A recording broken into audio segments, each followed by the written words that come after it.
Well, as we all know, life and ministry can be difficult. And so today on Practical Church Planting, we're going to share with you 5 practical things you can do to avoid burnout in ministry.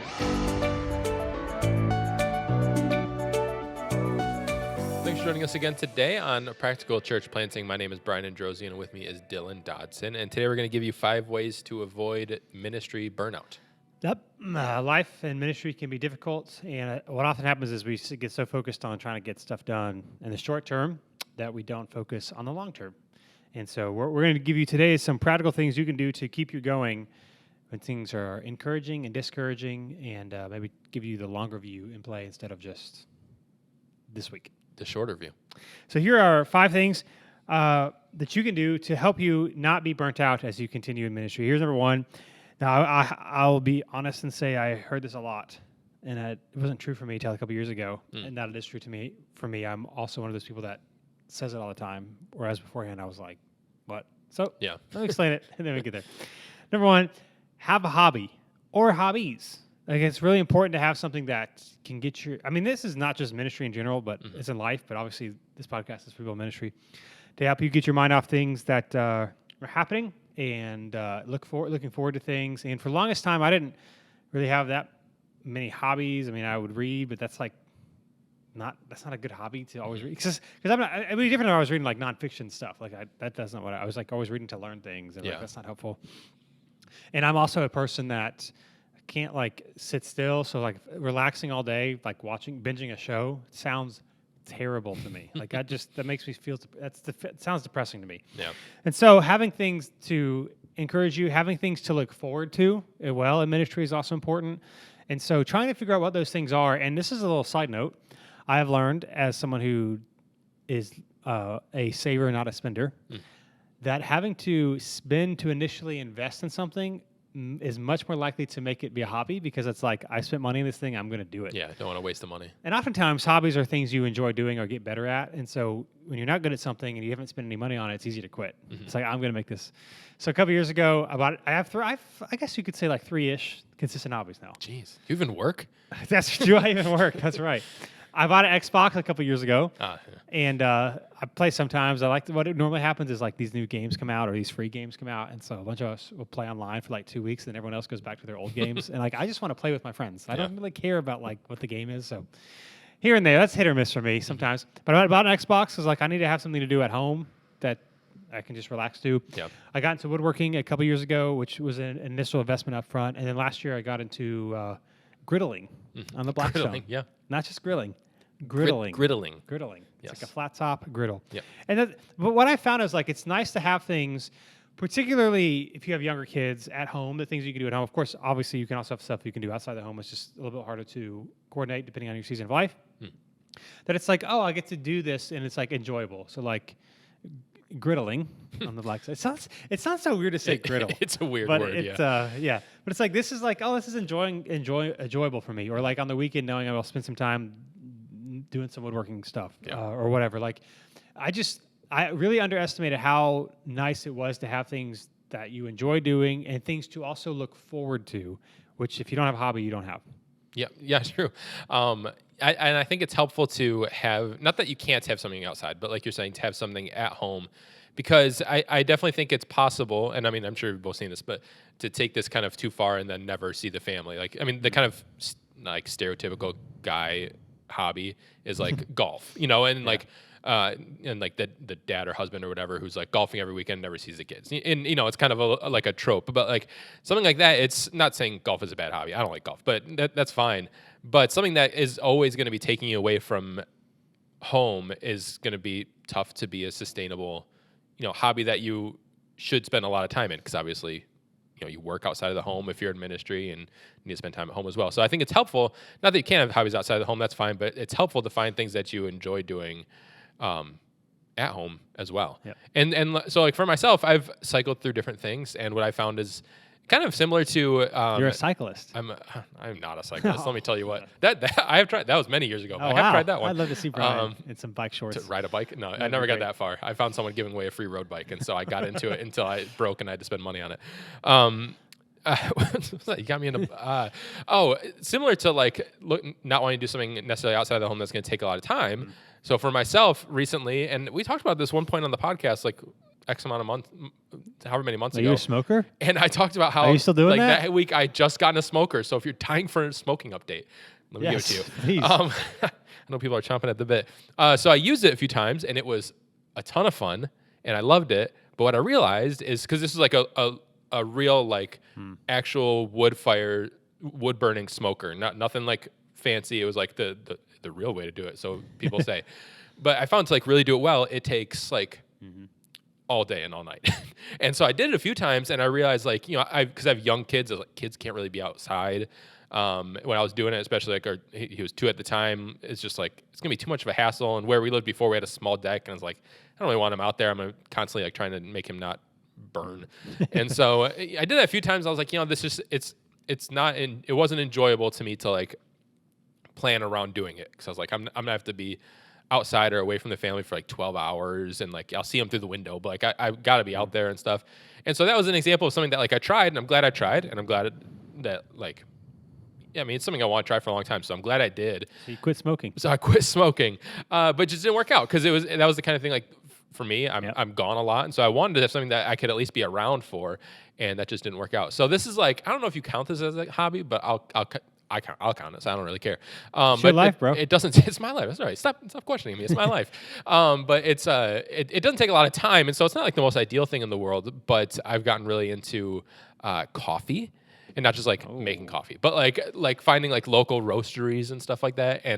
But like the making of the coffee takes 5 minutes. I don't know, 6 minutes. Like it's not like it takes long, but that is one of the things that like I do look forward to in the morning. And it's not just like I look forward to it because it's caffeine, but like the times when like I know things are going on and I won't be able to do it, it's like, oh, it's kind of a bummer. But actually looking forward to it. So it's not like I call it like a hobby-ish. Like it's a hobby, but it's not as life-giving as like a hobby. So I'm still in the search for the hobby, but it's the stepping stone to a hobby.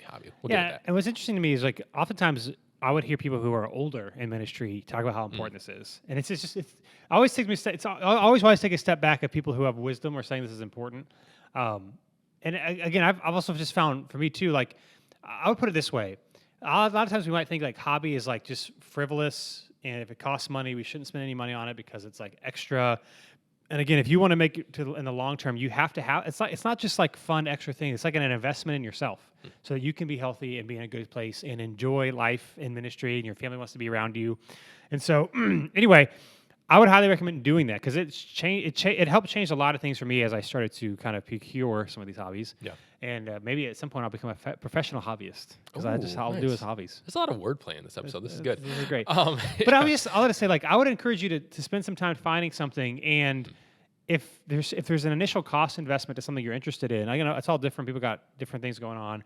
I've just found that actually really helped me stick with it to a point where I actually enjoy it now because it's like, well, I'm not going to spend this money and then give it up in a month. So yeah, and I think the like hesitancy to spend any money is I mean, obviously all things are relative, and if you're trying to spend a lot of money on a hobby while you're struggling to pay your bills, that's a different story. But assuming that you're in a financial position where you can, I don't think any of us would ever tell someone that like money can never be spent on something that's enjoyable. That's just none of us believe that, and none of our bank accounts dictate, say that that's what we do anyways. So all this is it's spending money on something that's enjoyable. And if you're a person that budgets, then you can budget it in. And then, we're not saying like frivolously spend, but plan to spend it. But it's not like you have to always look for a free hobby and then just be kind of stuck to that. If you plan your money out well and plan what to do with it, and obviously your spouse is in agreement with it, then it's okay to spend money on something that you enjoy. I mean, it's not like money only has to be used for necessities and nothing else in life. Yep. So again, this is something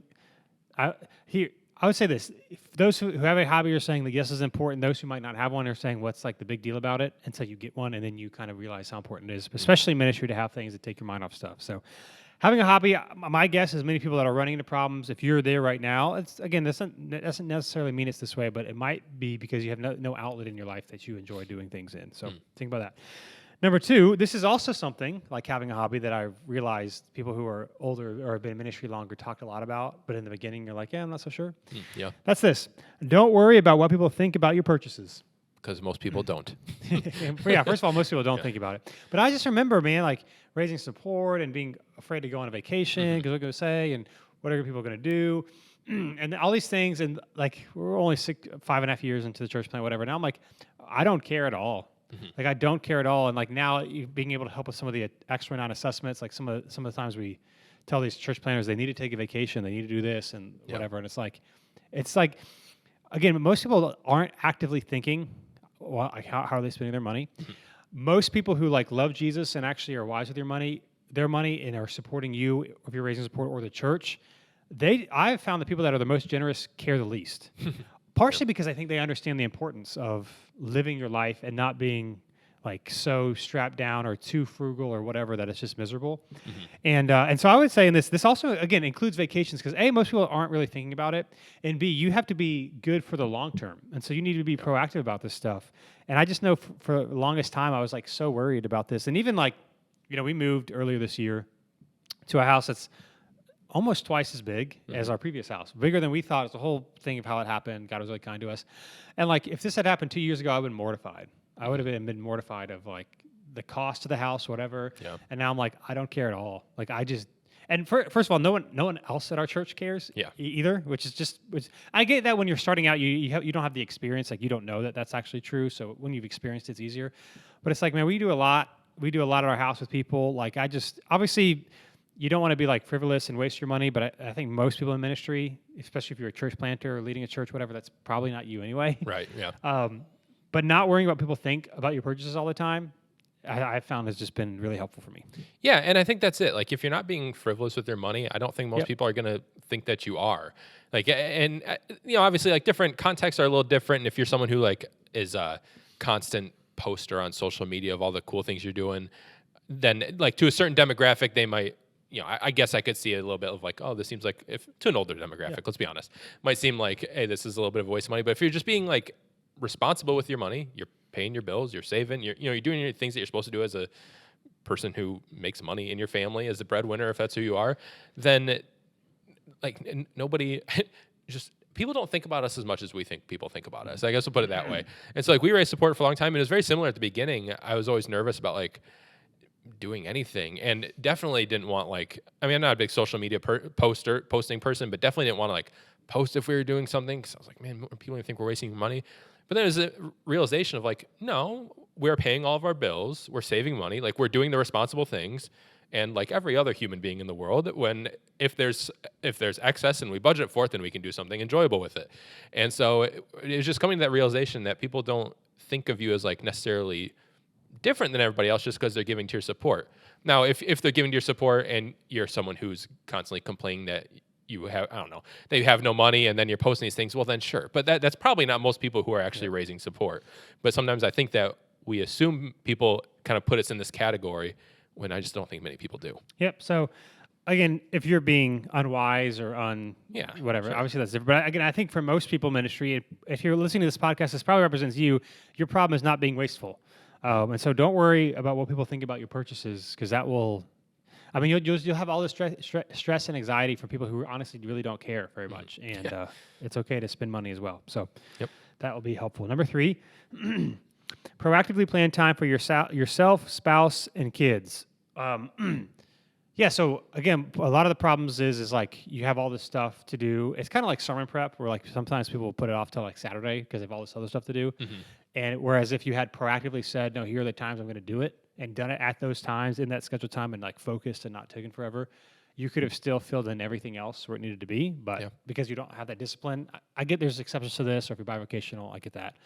But a lot of the conversations I've had with people about this, that's the problem is not other things, it's about like proactively planning their time. Yep. So they're like their last minute on the storm prep because they can kind of get away with it, even though it's not nearly as good as it could have been. Family stuff the same way. It's like, well, they're going to be there, they support me, whatever. My wife works for an online marriage ministry called Awesome Marriage, and one of the things that they see all the time is that a lot of times women, this is generally speaking, will be very patient and kind and supportive, and then by the time they're done, then the husband realizes how like that this is a big deal, and now they want to start working on it where they should have started a long time ago. So it's like really it takes their wife like moving out for them to say, okay, I'm going to start. And it's like, no, they should have done this a long time ago. And so one of the goals I've always had is that for my kids as they get older, to always know and believe and to have actually experience that I want them to be able to articulate this, that my dad loves me more than he loves ministry or that he loves New City Church or whatever. And so part of the way to do that is like on the first of the month, I proactively plan on my calendar when I'm doing like one-on-one time with my kids. Christine and I put the date nights in the calendar, all these sort of things. Even, like maybe do some boundaries or some hobbies, like stuff that you want to make sure it gets done. And then you plan around it, and then everything that needs to happen will happen. Yep. This also, if I could say too, like this comes to like personal devotional time. So like a lot of pastors, maybe I shouldn't say a lot, many people in ministry, talk about how it can be really hard and it can be really difficult. Like this is also part of like your job is to be like be following Jesus. Like I don't know what the right word is, not confidently or securely, but like it needs to be a priority. Yeah. It can't just be something I'm going to do for 15 minutes here or there and then forget about it or whatever. Like it needs to be, if you need to plan a part of your day, whatever that is, but you have to proactively say when I'm going to do these things, because it's really easy to be like whatever's urgent to come up, and then you get burnt out and your family's really upset. Whereas if you have been proactive planning these things, you feel a lot more refreshed than if you don't. And so proactively planning time for yourself, your spouse, and your kids. If you don't do it, it kind of won't happen, and it makes things a lot worse. Yeah, I think it's very easy to, especially when planning time with your spouse and kids, to just assume I don't need to, because time with spouse and kids is the time that it filters in around everything else. And so I'm fine. I if we don't have anything ministry-wise going on in the evening, I'll see them when I get home from work. Or if, on whatever day, Saturday, if we don't plan anything, then we'll see them. And I think that can work for a time, but eventually it gets to the point where all these other things that get put in end up taking precedence over the family time, and then it's supposed to just filter in, so to speak, when it does, but it doesn't actually, there's no actual space for it to filter in.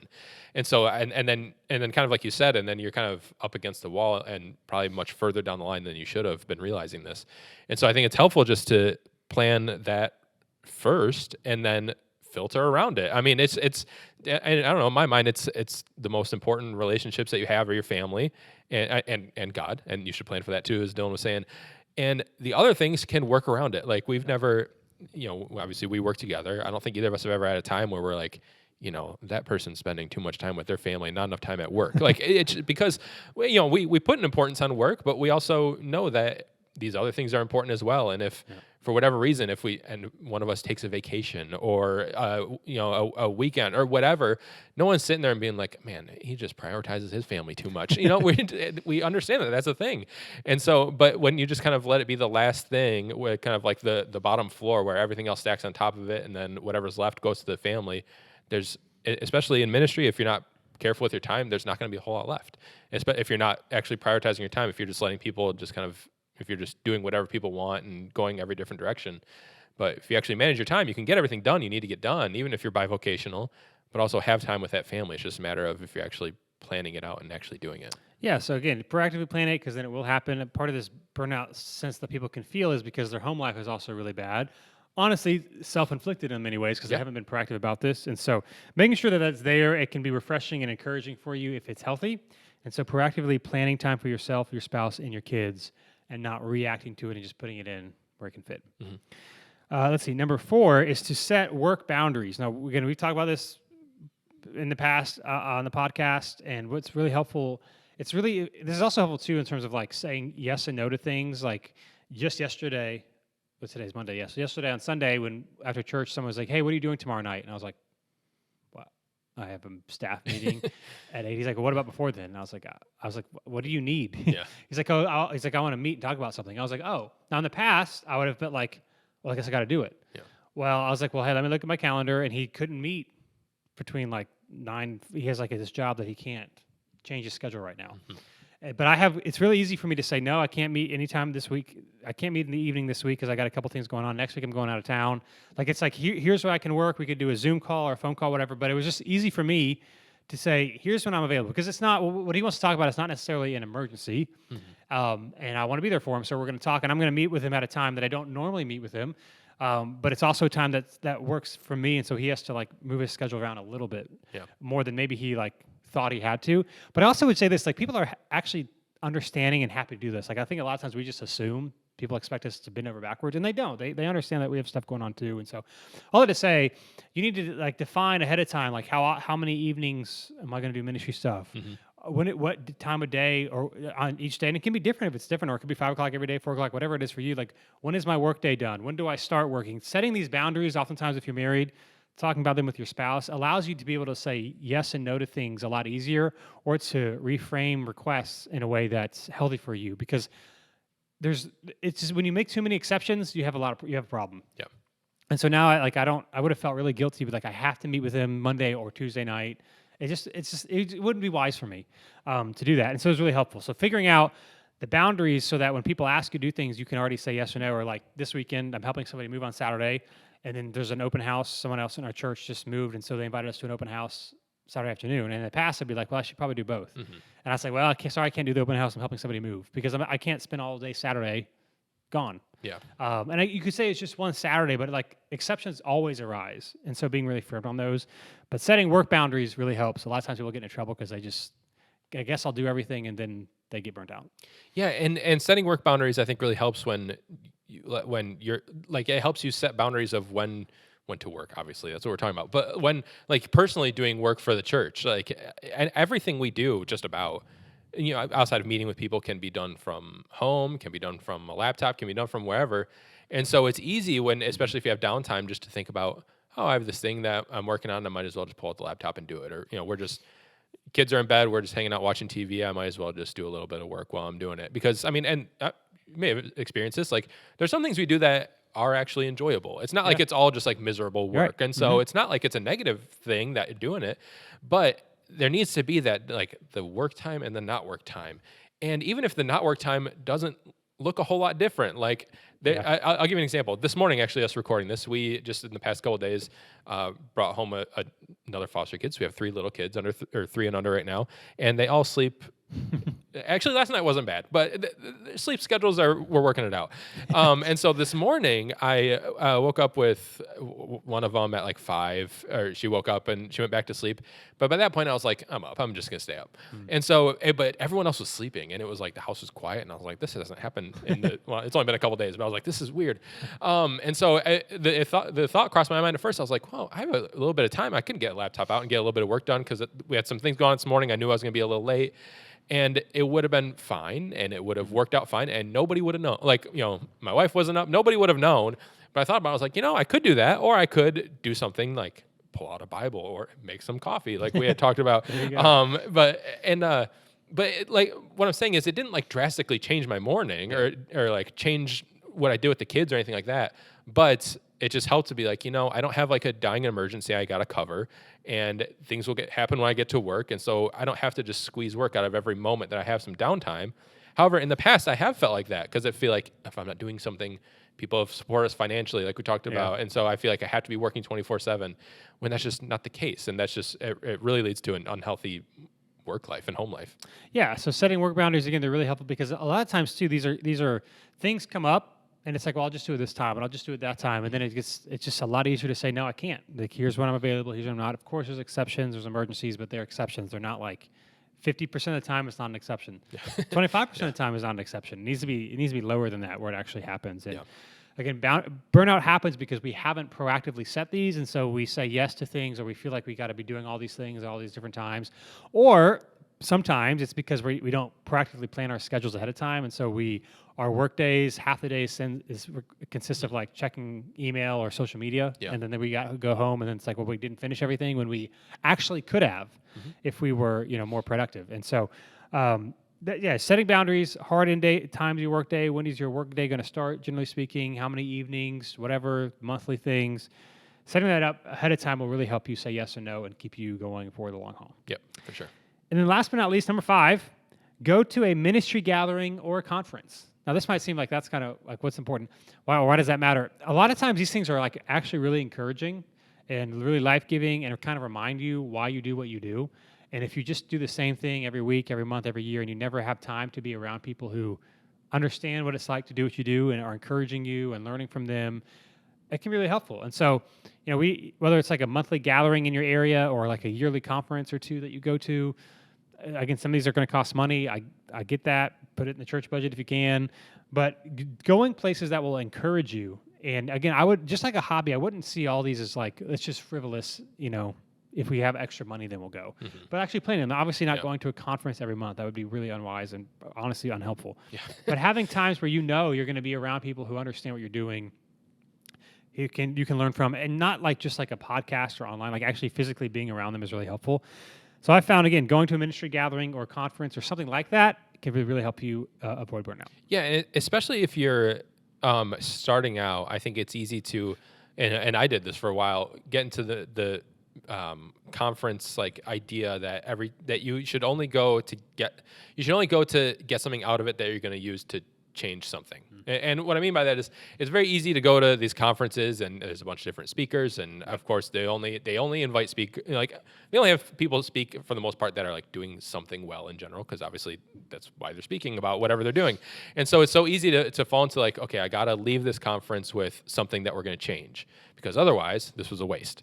And I've felt that many times. And once you kind of get out of that mindset, fine. If you find something that should be changing in your church, then that's fine, or personally. But that's not really the point. And it would kind of get out of that you have to like get this thing to take home with you and just treat it as something that can be encouragements, can be learning if there's something to learn. It can be all kinds of different things. But if you go in there with like, I have to get this one thing out of it, then it's going to be stressful. But also you're probably going to end up trying to implement things that aren't wise to implement because you feel like you have to change something based on it. And then it ends up making these conferences and things something that you dread, because why would you want to constantly go to something that means you have to constantly be changing? Yeah. But I think especially if you're newer, it feels like this is, like you said, this is frivolous if I don't get something out, or if it doesn't benefit the church in some tangible way, when it can benefit the church, but it may not always be like the most tangible thing, and that's fine. Yeah, so again, a lot of this is thinking about the long view, and burnout comes when you're just constantly thinking about the next week or month and not longevity, and going a little bit slower so that you can, in the end, go further because you're consistent with it, as opposed to going really fast and then not doing anything else, and everyone's passing you at a much healthier rate. Yeah. So again, there's two things that happen that like change this and that make it harder and more difficult, where you have to slow down, or there's exceptions. I get that, but generally speaking, these are 5 ways to avoid ministry burnout. And I think long term, not short term, and I think that'll change your mindset with some of these things so that you can continue to go forward. Yep, exactly. So hey, thanks for listening. Again, if you're on Facebook, you can go to Practical Church Planting, join the Facebook group, or practicalplanting.com. We got a ton of free resources there, and we will be with you next week on Practical Church Planting.